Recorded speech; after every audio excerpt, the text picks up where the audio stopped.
miércoles y sean bienvenidos a este su programa Los Implicados, donde van a conocer la noticia en la voz de sus protagonistas, que no son otros que aquellos mismos, los implicados, que desde su país se ponen en riesgo su libertad y hasta su vida por defender los derechos de sus pueblos.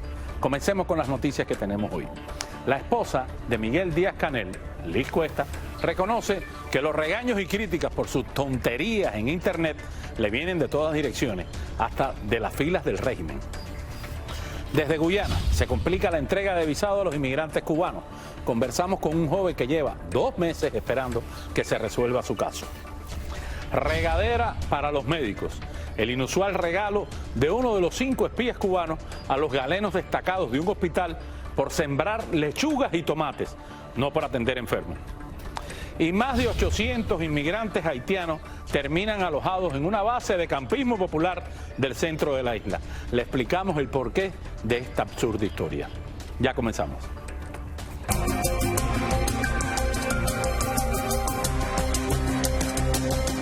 Un ladrón fue capturado en Centro Habana por un grupo de cuentapropistas, cubanos por supuesto, de acuerdo con el reporte del medio independiente 14 y medio. Lo corretearon y lo cogieron. Miren ustedes.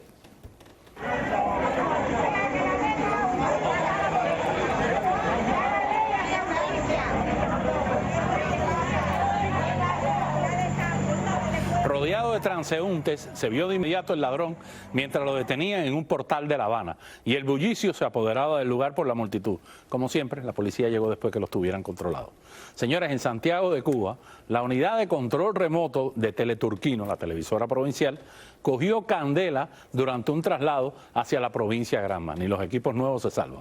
Según el reporte del medio estatal, en sus redes sociales no se reportaron víctimas mortales tras el incendio, aunque el conductor sufrió quemaduras leves. El chofer, identificado como Gustavo Fon Gallardo, intentó apagar el fuego. El otro ocupante del vehículo era el auxiliar general y mecánico Roberto Fernández Gola, que este sí puso los pies en polvorosa. El siniestro ocurrió en las inmediaciones de la autopista nacional antes de llegar al punto de control del Cristo. Hasta el momento no se precisan las causas del siniestro, pero todo apunta a que fue un cortocircuito o un problema eléctrico. Primero se incendió el motor del vehículo y luego las llamas consumieron la cabina de transmisión, dañando el equipamiento técnico. A quien no quiere caldo, le dan 3 tazas. Un rayo o una descarga eléctrica sacó de servicio la termoeléctrica de Matanzas, sacándola de línea y provocando más apagones en la zona central y occidental del país. Esa mañana los funcionarios de la planta aseguraron que habían conseguido ponerla en funcionamiento nuevamente, pero de forma parcial, por lo que insistieron en que los apagones continuarían a pesar de sus buenas intenciones. Lo irónico en esta noticia es que el rayo impactó precisamente el sistema de pararrayos con que cuenta la unidad. Y según dicen los funcionarios, la descarga fue tan fuerte que destrozó el pararrayo y además parte de la unidad. Así que ¿para qué los tienen? Si los pararrayos son los que pasan la electricidad, la descarga al resto de la planta. En las redes sociales cubanas, muchos internautas ponen en duda la historia del rayo porque dicen que el régimen está usando falsas imágenes en sus noticieros y notas. Por ejemplo, es especialmente señalado, los internautas dicen que la edición digital del periódico Granma, el principal órgano de prensa del régimen, está utilizando imágenes de un rayo caído en Alemania el año pasado para argumentar que se trata del impacto en la termoeléctrica de Matanzas. Incluso comentan irónicamente que cómo es posible que el mismo rayo caiga 2 veces y en 2 continentes diferentes.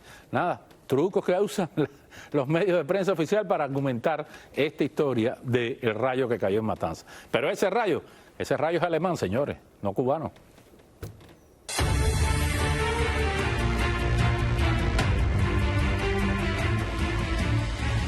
Un total de 519 personas fueron condenados por su participación en las protestas antigubernamentales y masivas del pasado 11 de julio. De las 564 personas que han sido juzgadas por las manifestaciones, todavía 40 aguardan por una sentencia y entre el 70 y el 80% han tenido que esperar el juicio en prisión preventiva, prisión provisional. Según datos publicados este martes por Justicia 11J, grupo de trabajo sobre las detenciones. 129 personas han sido sancionadas por vía administrativa, o sea, no judicial, sino administrativa.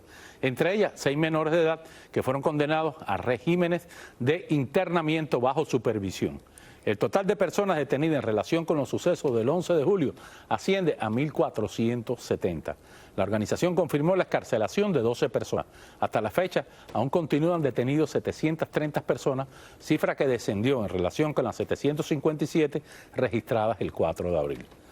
Víctor Painseira Rodríguez es el manifestante del 11 de julio que denunció desde la cárcel de Guanajay que el día de su detención, tras las históricas protestas del 11 de julio, fue golpeado por esbirros del régimen hasta perder el conocimiento.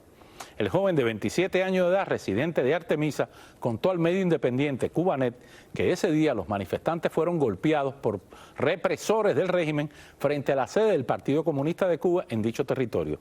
Painseira Rodríguez contó que el teniente coronel Roberto Reina Camejo lo abofeteó, hecho que pudo denunciar por una directa en sus redes sociales, puesto que en ese momento tenía su celular a la mano y conectado. E insiste que el pueblo artemiseño fue golpeado salvajemente frente a la estación de policía de la ciudad por los esbirros castristas, en especial por las tropas especiales antimotines conocidas como avispas negras.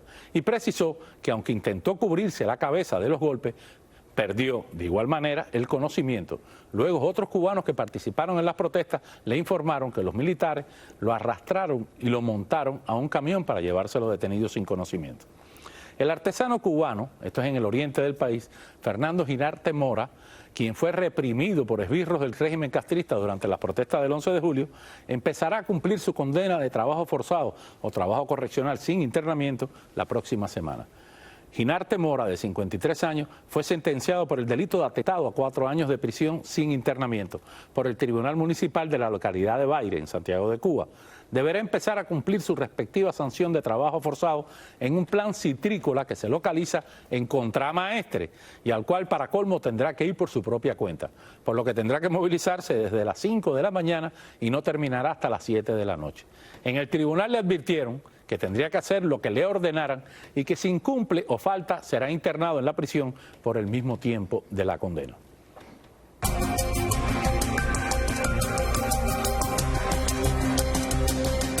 Desestiman, o sea, rechazan una demanda presentada en Miami por un cubano americano contra American Airlines Company, por operar en el aeropuerto de La Habana, José Martí.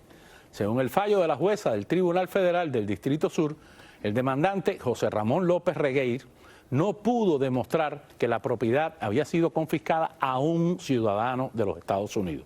López Regueiro es el hijo de quien fuera el propietario del aeropuerto habanero hasta su expropiación tras el triunfo de la Revolución Cubana. Aunque no prosperó la demanda contra American Airlines y contra LATAM Airlines Group, el proceso hizo posible la activación en los tribunales de la Florida del título 3 de la ley Helms-Burton de 1996, que el gobierno de Donald Trump puso en vigor en mayo del 2018 tras 20 años en suspenso.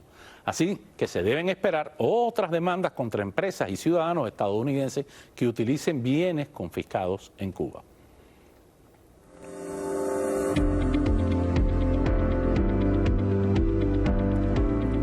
Que no hay manera de sacar a esta mujer de los implicados. La ex primera dama de Cuba, Liz Cuesta, ha reconocido en su cuenta de Twitter que recibió regaños y críticas dentro de las filas del castrismo por su desacertado mensaje sobre el corazón de estropajo por los apagones en Cuba. En un hilo en su perfil en la red social aseguró que estaba de regreso con varios aprendizajes. Primero, a los amigos y desconocidos de buenas intenciones que tuvieron a bien hacer aclaraciones necesarias, infinitas gracias, desde el fondo de mi alma. Segundo, a los que se nombran de la izquierda revolucionaria y a la ligerísima abren el ya acostumbrado fuego amigo, los convido a leer en profundidad la historia de Cuba. Ahí está el valor de la unidad verdadera, prosiguió. Y para terminar, los machistas patológicos que aquí pululan y a los enemigos de la revolución, odio el odio. Para ustedes no tengo nada. Usted invita a leer, fíjense la respuesta que les ponen. Alguien le dice, usted invita a leer historia, en la historia de Cuba no ha existido una esposa de un presidente tan desacertada, errática y desatinada como usted. Dese un respetón, le responde Taoro. Mientras que Chungo Papel, o otro internauta, le pone, las disculpas de usted siempre son broncas y reclamos a otros, y eso cuando las reconoce. Disculpas, que tampoco es el caso, vaya a ver a las madres de los presos políticos y aprenda de la Cuba cruda, donde tu cursilería de autoayuda no alivia a nada. Señores, como han bajado de categoría los regalos del régimen a sus vanguardias. Ahora resulta que el espía cubano Gerardo Hernández, coordinador nacional de los CDR, regaló las habituales regaderas, ahora son regaderas lo que le dan, a trabajadores de un hospital en La Habana por cosechar alimentos en un espacio libre que había en el lugar, en la instalación. Se trata del Hospital Clínico Quirúrgico 10 de octubre, donde se han tomado muy en serio el programa Cultiva tu Pedacito que promueven los CDR. Los CDR, aprovechando cada espacio disponible para producir alimentos, describió Hernández al compartir imágenes de su visita al centro de salud. Zapatero a tus zapatos, le contestan las personas. Los que deben cultivar la tierra son los campesinos, los médicos, enfermeras y demás personal de un hospital. Lo que están es para velar por la salud de los pacientes, para curar a las personas, no para estar sembrando tomates, que es eso, que en el hospital siembren tomate y lechuga. Increíble, pero cierto. Nada más pasa en Cuba. Imagínense cuando esa mujer llega a la casa y diga, mira, me dieron esta regadera. ¿Y ahora qué almorzamos? No sé. Señora, hacemos la primera pausa y al regresar desde Guyana, un joven cubano nos cuenta la difícil situación por la que está pasando en una larga espera por el otorgamiento de su visa hacia los Estados Unidos. Y la increíble historia de cómo más de 800 haitianos terminaron en una base de campismo popular en un pueblo del centro de Cuba. Ya volvemos.